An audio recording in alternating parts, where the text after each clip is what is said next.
दय कृष्ण पृष्ठाय भूतले श्रीमते भक्ति वेदांत स्वामिनिति नामिने नमस्ते सरस्वती देवी गौरवाणी प्रचारिणे निर्विशेष शून्यवादी पश्चात्तदेशतारिणे वाञ्छाकल्पतरुभ्यश्च कृपा सिन्धुभ्यो च पतितानां पावनेभ्यो वैष्णवेभ्यो नमो नमः। नमो महावदन्नाय कृष्ण प्रेम प्रदायते कृष्णाय कृष्ण चैतन्य नाम्ने गौरतिसे नमः। हे कृष्ण करुणा सिंधु दीनबन्धु जगत्पते गोपेश गोपिकान्त राधाकान्त नमस्ते तप्त कांचन गौरांगी राधे वृंदावनेश्वरी विश्वभानुसुते देवी प्रणमामि हरिप्रिये वृंदाये तुलसीदेव्यै प्रियायै केशवस्य च विष्णुभक्तिपदे देवी सत्यवते नमो नमः। जय श्री कृष्ण चैतन्य प्रभु नित्यानंद श्री अद्वैत गदाधर शिवसति गौरभक्तवृंद हरे कृष्णा कृष्ण कृष्ण हरे हरे हरे राम राम राम हरे हरे। ओम नमो भगवते वासुदेवाय ओम नमो भगवते वासुदेवाय ओम नमो भगवते वासुदेवाय।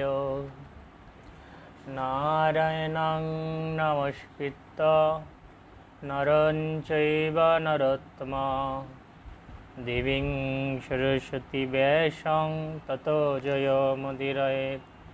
मुखं करोति वाचालं पङ्गुलङ्गायते गिरिं यत्कृपातमहं वन्दे परमानन्दो माधवं। श्रीगुरुदीनतारिणां श्रीचैतन्येश्वरम्।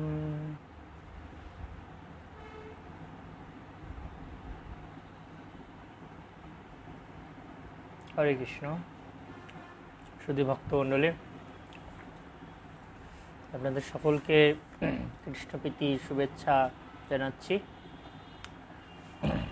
এবং সকলের শ্রীচরণ কমলে প্রণাম নিবেদন করছি। শ্রীমদ্ ভাগবতম আমরা শ্রবণ করছি।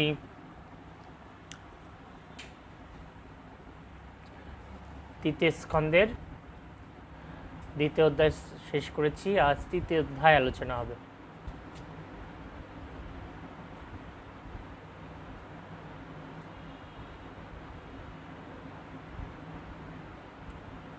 আমরা গতকাল পর্যন্ত শ্রীকৃষ্ণের বৃন্দাবন লীলা শ্রবণ করেছি। আজ বৃন্দাবনের বাইরে ভগবান লীলাবিলাস শ্রবণ করব।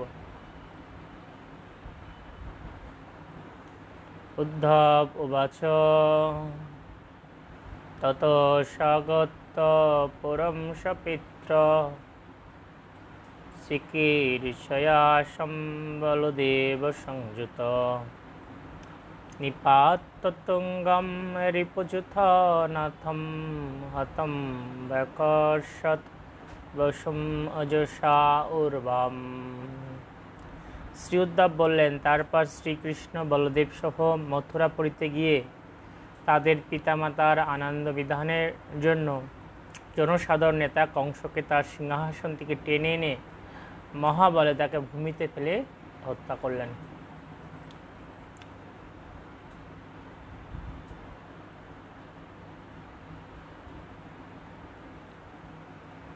শ্রীকৃষ্ণ যখন কংসকে হত্যা করেছিলেন তখন তার বয়স ছিল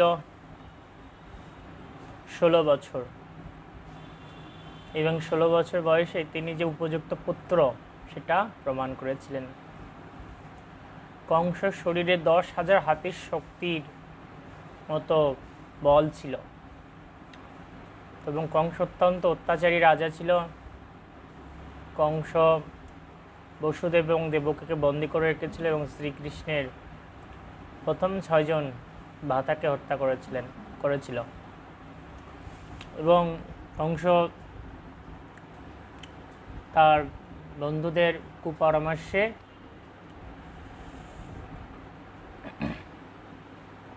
সে তার পিতা উগ্রসেনকে রাজ্যচ্যুত করে নিজেই ক্ষমতা দখল করেছিল। তো এগুলো সব আসরিক ভাবের বৈশিষ্ট্য, আর সমস্ত আসরিক গুণগুলি কংসের মধ্যে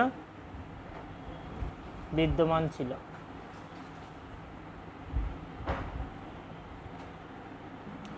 তো ভগবান শ্রীকৃষ্ণ সেই কংসকে হত্যা করেছিলেন, করে বৃন্দাবনে মানে মথুরায় এবং সমস্ত জনসাধারণের এবং তার পিতামাতার সকলেরই আনন্দ বিধান করেছিলেন। এবং ভগবান যে অত্যন্ত শক্তিসম্মত তা তিনি প্রমাণ করার জন্য কংসকে এক মুষ্টি দিয়ে ঘুষি মেরে হত্যা করেছিলেন। এভাবে ভগবান শ্রীকৃষ্ণ তিনি তার পূর্ণ ভাগবত্তা শক্তিমত্তা প্রদর্শন করেছিলেন। সন্দীপনে সকৃত প্রক্তম ব্রহ্মাদিত্য সবিস্তরম তস্मै প্রদাৎবরম পুত্রম মৃতম পঞ্চজন উদরাৎ।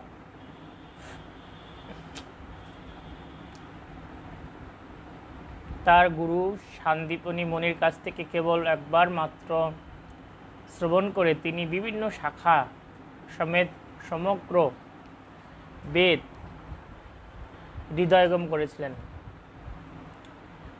তার গুরুদেবের প্রার্থনা অনুসারে তার পুত্রকে যমলোক থেকে ফিরিয়ে এনে তাকে উপহার দিয়েছিলেন। তো ভগবান শ্রীকৃষ্ণ তিনি এত মেধার অধিকারী ছিলেন যে একবার শ্রবণ করে তিনি সব হৃদয়গম করেছিলেন এবং অল্প সময়ে সমস্ত শাস্ত্রের জ্ঞান তিনি আয়ত্ত করেছিলেন। আর যখন তিনি তার নিজ কোলে ফিরে আসবেন এমতো সময় গুরুদেব সান্দীপনী মুনি তিনি গুরু দক্ষিণা স্বরূপ কৃষ্ণের কাছে তার যে পুত্র হারিয়ে গিয়েছিল মানে মৃত্যু হয়েছিল সেই পুত্রকে যমলোক থেকে ফিরিয়ে আনার জন্য কৃষ্ণের কাছে নিবেদন করেছিলেন। কৃষ্ণকে বলেছিলেন যে কৃষ্ণ আমি শুনেছি তুমি তোমার অন্য 6 জন ভাইকে যারা মৃত্যুবরণ করেছিল তাদেরকে ফিরিয়ে এনেছিলে, তো আমার পুত্রকেও তুমি গুরু দক্ষিণা স্বরূপ আমার কাছে ফিরিয়ে দাও।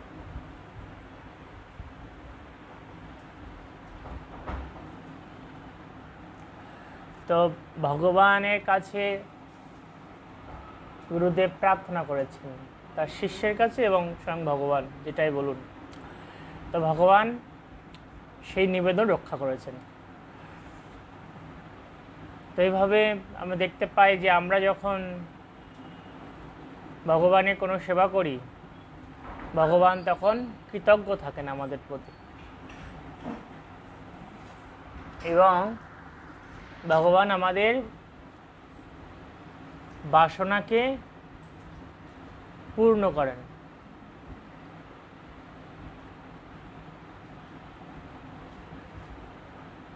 তাই আমরা যদি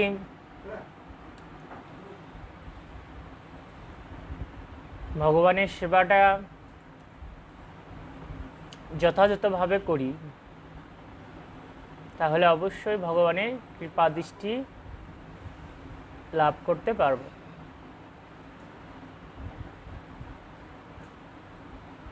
সমাহতা বিশ্ব কন্যয় যে শ্রিয় সর্বনেনাবভূষা এনম গন্ধর্ববৃত্তা মিশুতাং সভাগম যত্রে পদম মুদ্রি দদশুপূর্ণ। রাজা ভীষ্মকের কন্যা রুক্মিণীর সৌন্দর্য সৌভাগ্যে আকৃষ্ট হয়ে বহু রাজা এবং রাজপুত্র তাকে বিবাহ করার জন্য সংবাদ সভায় উপস্থিত হয়েছিলেন। কিন্তু শ্রীকৃষ্ণ সেই সমস্ত রাজাদের মস্তকে পদক্ষেপ করে গরুর যেভাবে অমৃত কলস নিয়ে গিয়েছিল ঠিক সেইভাবে রুক্মিণীকে হরণ করেছিলেন। তো রুক্মিণী তিনি রাজা ভীষ্মকের কন্যা ছিলেন।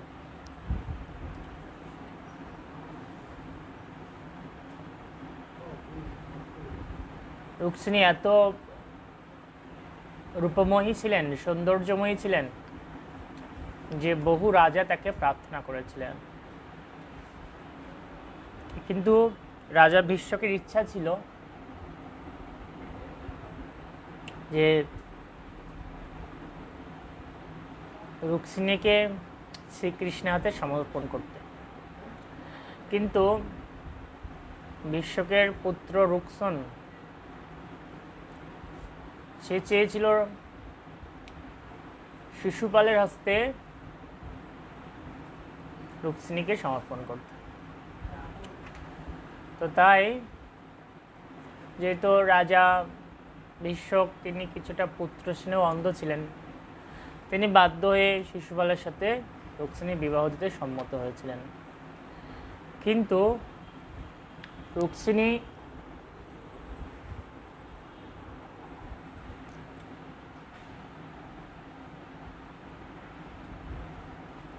নারদ মুনির শ্রীমুখ থেকে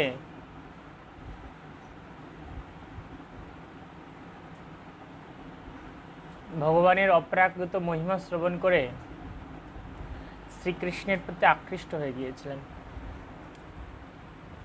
এবং শ্রীকৃষ্ণকে পতি হিসেবে পাওয়ার বাসনা করেছিলেন।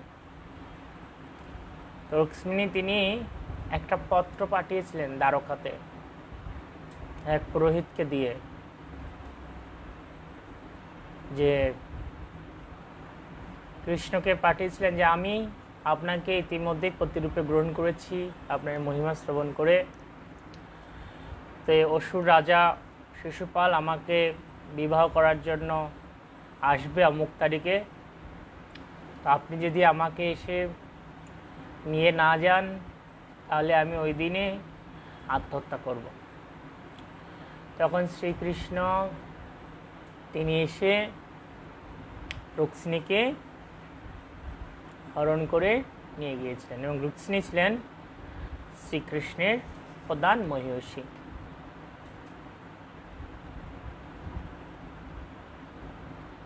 কুকুম্দেন বিদ্যান সদৈমিত্তা স্বয়ংবরনাগ্নজিতম উবাহ তৎভগ্নমনানপি গীর্ধত্ত অজ্ঞানতাযজ্ঞে অক্ষত শস্ত্রভৃতশস্ত্রে।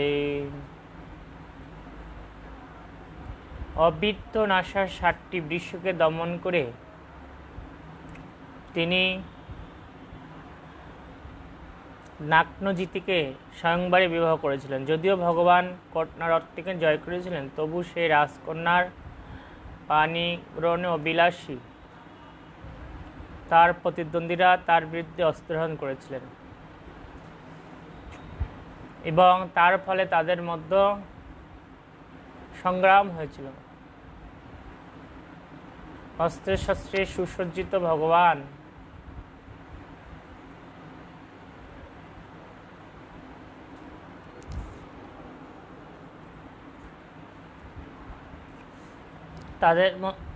তাদের সকলকে হত্যা করেছিলেন এবং আহত করেছিলেন, কিন্তু তিনি নিজে অক্ষত ছিলেন। তো নাগ্নজিতিকে স্বয়ংবরে বিবাহ শর্ত ছিল যে 60টি বৃষ যাদের নাক সিদ্ধ হয়নি তাদেরকে দমন করতে হবে, এবং এই বৃষগুলো অত্যন্ত শক্তিশালী ছিল। তো ভগবান তিনি অবল্যক্রমে সেই বৃষগুলোকে হত্যা করেছিলেন। হত্যা করে যখন নাগ্নজিতিকে গ্রহণের প্রয়াসী হয়েছিলেন, নিয়ে যাচ্ছিলেন, তখন আবার যে সমস্ত রাজারা স্বয়ংবরে এসেছিল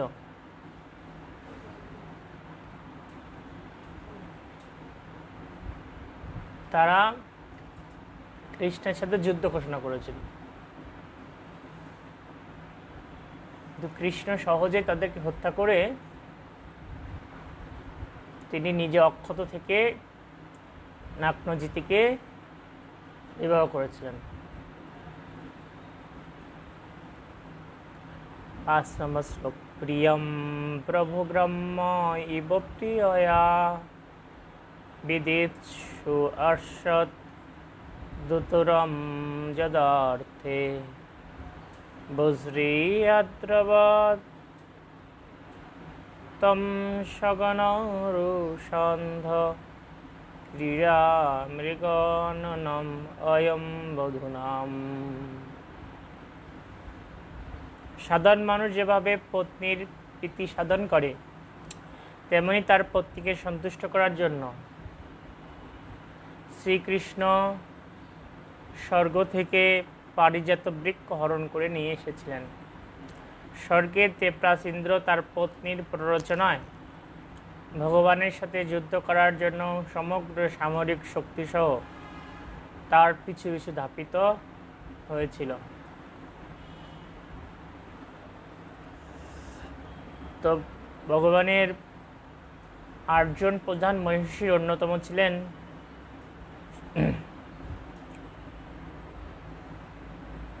জাম্ববতী।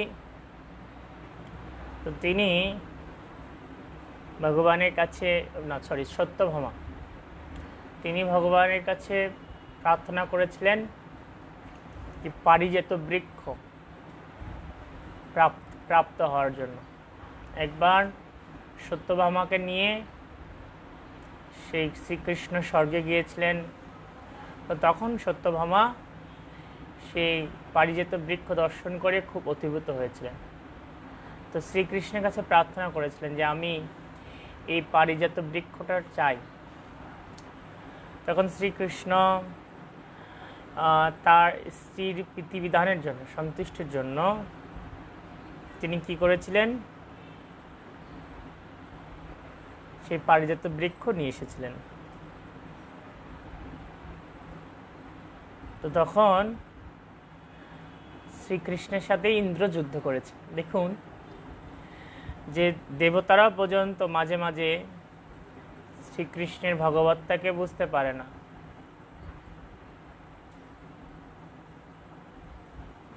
এর পূর্বে আমরা বৃন্দাবন লীলায় দেখি যে শ্রীকৃষ্ণের সাথে ইন্দ্র যখন শত্রুতা করেছিল,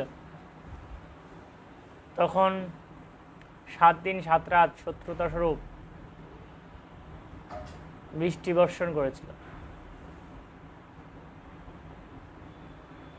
তো এর ফলে ইন্দ্র যখন পরাজিত হয়েছিল, বৃষ্টি দিয়েও যখন ব্রজবাসীদেরকে তিনি কোনো অনিষ্ট করতে পারেননি, তখন ইন্দ্র বুঝতে পেরেছিলেন যে শ্রীকৃষ্ণ হচ্ছে ভগবান।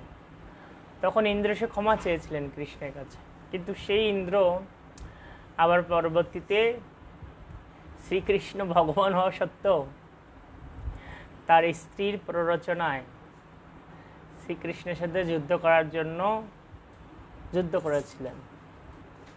তো দেখুন, কেউ যখন তার স্ত্রীর সৌন্দর্যে মোহিত হয়ে যায় বা স্ত্রীর কথায় ওঠে আর বসে, তখন তার স্বাভাবিক চেতনা নষ্ট হয়ে যায়, তাকে বলা স্ত্রী নয়। এই সমস্ত ব্যক্তির সঙ্গ করলেও ভগবত ভক্তি নাশ হয়। পতি যদি পত্নীর কথায় ওঠে আর বসে, তাহলে কখনোই সেখানে সুখ বিরাজ করে না। যেটি এখানে আমরা দেখতে পাই যে ইন্দ্র তার স্ত্রী শচীর প্ররোচনায় শ্রীকৃষ্ণের সাথে যুদ্ধ করেছিল।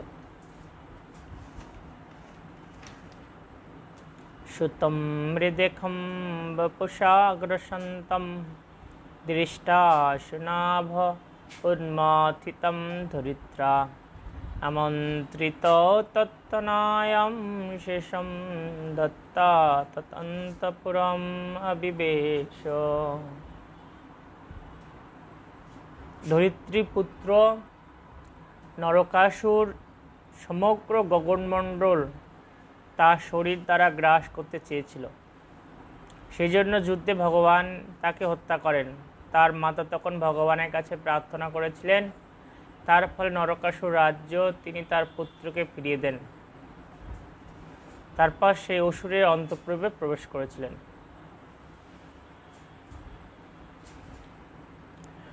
তো এই নরকাসুর ছিল ধরিত্রীর গর্ভজাত ভগবানেরই পুত্র। কিন্তু এই অসৎ সঙ্গের প্রভাবে এই নরকা অসুর হয়ে গিয়েছিল। তার আসরিক ভাব অত্যন্ত বৃদ্ধি পেয়েছিল। আসরিক ভাবস্বরূপ নরকাসুর এই পৃথিবীকে গ্রাস করার জন্য উদ্যত হয়েছিল। তো শ্রীকৃষ্ণ তাকে যথেষ্ট পরিমাণ শাস্তি দিয়েছিলেন এবং তাকে হত্যা করেছিলেন।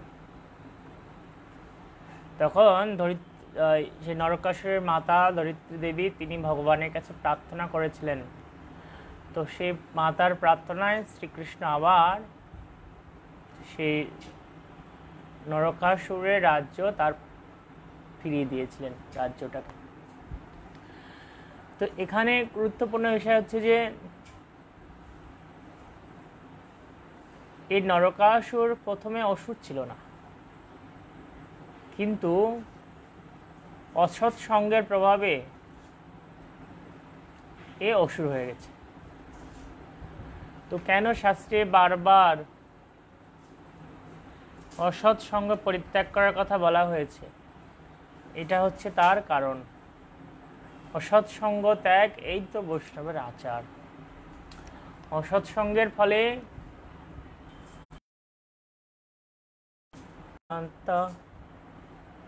নরদেব কন্যা কুজে ন দৃষ্টা হরিমর্ত বন্ধুম উত্থায় সত্য জগৃহে প্রহস্য দৃঢ়ানুরাগ প্রহিত অবলোকয়ী। নরকাসুর কর্তৃক অপহৃত রাজকন্যারা আর্তবন্ধু শ্রীহরিকে দর্শন করে তৎক্ষণাৎ উঠে দাঁড়িয়ে অত্যন্ত আনন্দ লজ্জা অনুরাগ যুক্ত দৃষ্টির দ্বারা তাকে প্রতিরূপে গ্রহণ করেছিলেন। তো নরকাসুর এত শক্তিশালী ছিল যে সে বহু মহান মহান রাজাদের কন্যাদের অপহরণ করে তার রাজ্যে বন্দী করে রেখেছিল। তো সেই সংখ্যাটা কত ছিল? 16,000। তো পূর্বে কি ছিল যে কোনো কন্যা যদি অন্য কেউ তার হাত ধরে, অন্য পুরুষ, তাহলে সেই কন্যা আর তা গিরিয়ে ফিরিয়ে নেওয়া হতো না, সে তারই অধীনস্থ হতে হতো, তা সেই পতি হয়ে যেত। আগে অনেক রেস্ট্রিকশান ছিল এবং এটা অনেক ভালো ছিল। তো এখন কোনো সদাচার নেই, কোনো সুচিতা নেই, ছেলে মেয়ে কারোর অধিকাংশ কারোর মধ্যে নাই। কিন্তু আগে শুদ্ধতা অনেক গভীরভাবে বজায় রাখা হতো। তো যখন এই 16,000 রাজকন্যাকে কৃষ্ণ মুক্ত করেছিলেন,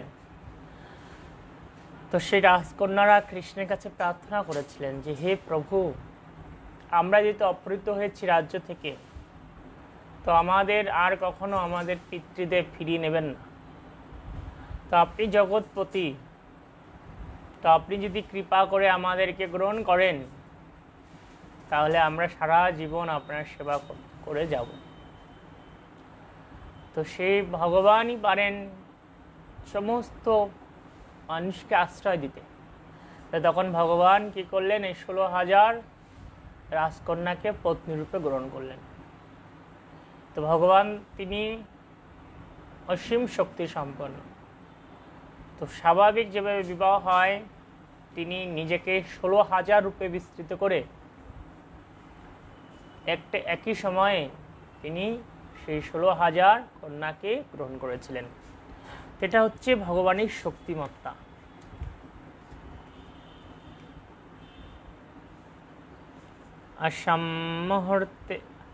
আসাম মুহূর্তে একস্মিন अगारेषु जशितम्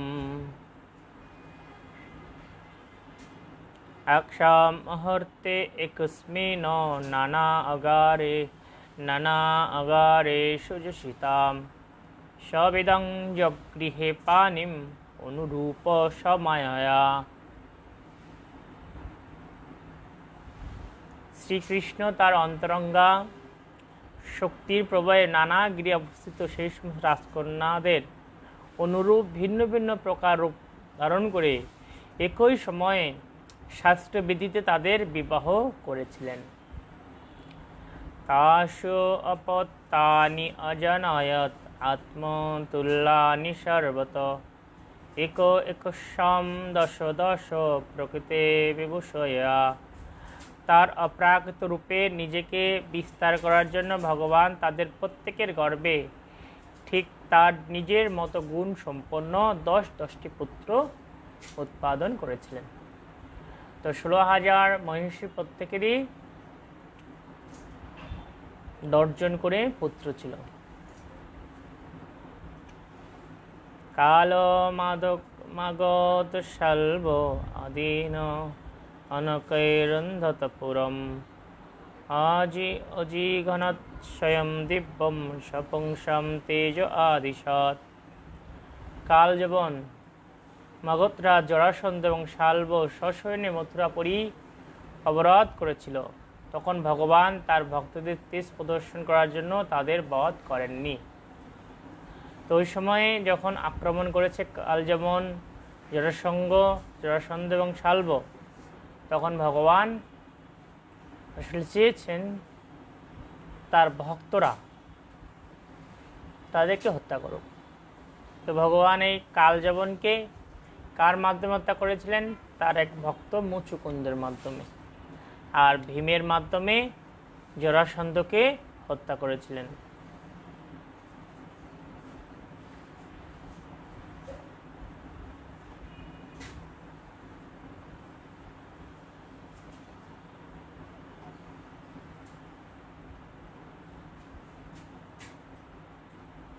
তো তারপর 11 নম্বর শ্লোক। সম্বরম দিবিতম্বানম মুরম বল্লোলেমবেচ অনঞ্চ অনন্য চ তন্ত্রবক্র আদিন অববিদ কানচ ঘাতয়াত। সম্বর, দিবিত, বান, মূর, বল্লল ও দন্তবক্র আদি বহু অসুরদের কয়েকজনকে তিনি নিজে বধ করেন এবং অন্যদের শ্রী বলদেব ইত্যাদির দ্বারা বধ করেছিলেন। এসব এক একটা বড় বড় ওষুধ, দিবিত, বানর, সম্বর, বান, মূর, বল্লল। অথতে ভাতৃপুত্রা নাম পক্ষয়াপতি পতিতান নৃপান চচাল ভো কুরুক্ষেত্রম যেসাম আপতম বলয়। হে বিদুর, তারপর কুরুক্ষেত্রের যুদ্ধে আপনার ভ্রাতুষ্পুত্রদের পক্ষপাতী হয়ে আগত সেই সমস্ত রাজাদেরও ভগবান বিনাশ করেছিলেন। এই সমস্ত রাজারা এত শক্তিশালী ছিল যে যুদ্ধক্ষেত্রে তাদের পদক্ষেপে পৃথিবী কম্পিত হয়েছিল। সকর্ণ দুঃশাসন শৈবলম সকর্ণ দুঃশাসন শৈবলম কুমন্ত্র পাকেন হতস্ত্রিয় আয়ুষম সুযদনম সানুচারম শয়নম ভগ্ন ঊরম উর্বম ননন্দ পশ্যন। কর্ণ, দুঃশাসন এবং শৈবলের কুমন্ত্রণায় দুর্যোধন হতশ্রী এবং হতায় হয়েছিল। তার অনুচরবর্গ সহ সে তখন ভগ্ন উরু হয়ে ভূমিতে লোটাচ্ছিল। শ্রীকৃষ্ণ সেও তাকে দর্শন করে আনন্দিত হননি।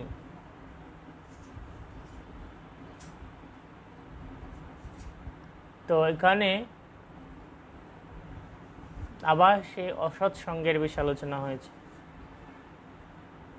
যে অসৎ সঙ্গ এত খারাপ, তাদের কুমন্ত্রণায় দুর্যোধন এত শক্তিশালী হওয়া সত্ত্বেও পরাজিত হয়েছিল, সমস্ত ভাই সহ রাজ্য হারাতে হয়েছিল। যে অসৎ সঙ্গর প্রভাব খুব খারাপ।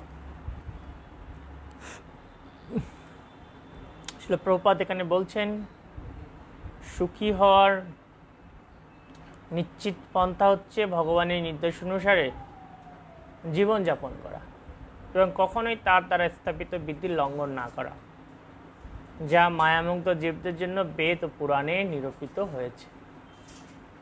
তাহলে প্রকৃত সুখী হওয়া যায় কিভাবে? এই যে ভগবানের নির্দেশ অনুসারে জীবনযাপন করলে, ভগবান যেভাবে বলেছেন সেভাবে যদি আমরা জীবনযাপন করি তাহলে আমরা সুখী হতে পারব।